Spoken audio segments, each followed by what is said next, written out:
So you see films such as Goodbye Paradise and Muriel's Wedding, for example, portraying Queensland as a kind of, I suppose, a little bit like the deep south of America, a little bit redneck and so forth. Queensland is represented in film in ways that I think go to the heart of where we've come from and who we are.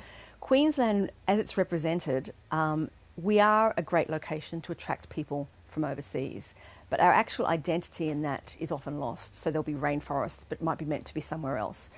Our beaches and our islands are fantastic location-wise. More recent Queensland films centre on the sort of the underbelly side, I suppose, or the underside of society, so that films such as my own films, such as Getting Square and Crooked Business, have tended to focus on the underworld and so forth, and that's an exciting element and something that's of interest to people. I've done films with filmmakers who've got very definite ideas about policing and social justice issues and the kind of almost deep north which parallels the south in the United States, that kind of hot, seamy world of the landscape of Queensland, particularly tropical Queensland, where people go a bit balmy and their behaviour isn't necessarily always, it's skirting corrupt practices, and those sorts of things are very interesting to explore in drama and also in comedy. So films like Getting Square and Crooked Business are the sort of films that I think very much come out of this place. If it comes to actually telling Queensland stories, there's an issue with the marketplace for that, because to get your film funded, if you're going to have something that's a small provincial story, it's either got to have something that's going to give it a global appeal, or it needs to stay very low budget and very targeted.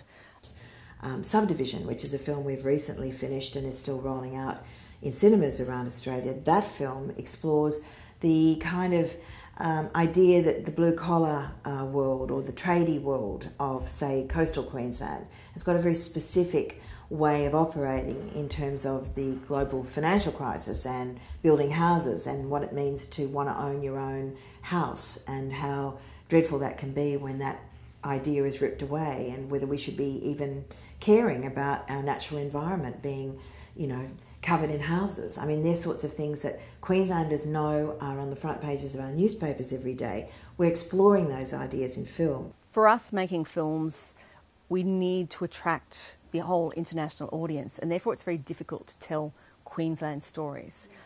The immigration issues that Unfinished Sky have raised, that I think are beautifully captured in that film. These are films to be very proud about, and they're coming out of this region now. As the film industry and the television industry develops and grows, then we'll see other parts of Queensland society portrayed in a more holistic fashion. And I mean, that's really just a matter of progression of the industry here and expansion of the population here and so forth. It's about finding what's unique within Queensland, finding the unique Queensland take on that, but presenting it in such a way that it appeals to the world.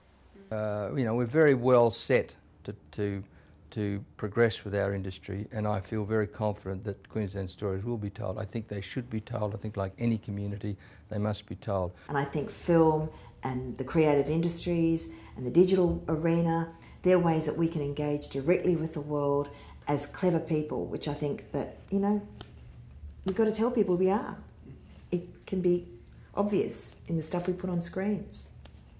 And as that happens, then there will be more and more stories and a greater and greater need for them to be told. There is no limit. We really have to be driven by what stories should we be telling, why do we want to tell those stories, why are those stories important, how do we keep our audiences engaged with the things that we're trying to say as filmmakers, because they're the things that ultimately will decide whether or not we can keep going with an industry.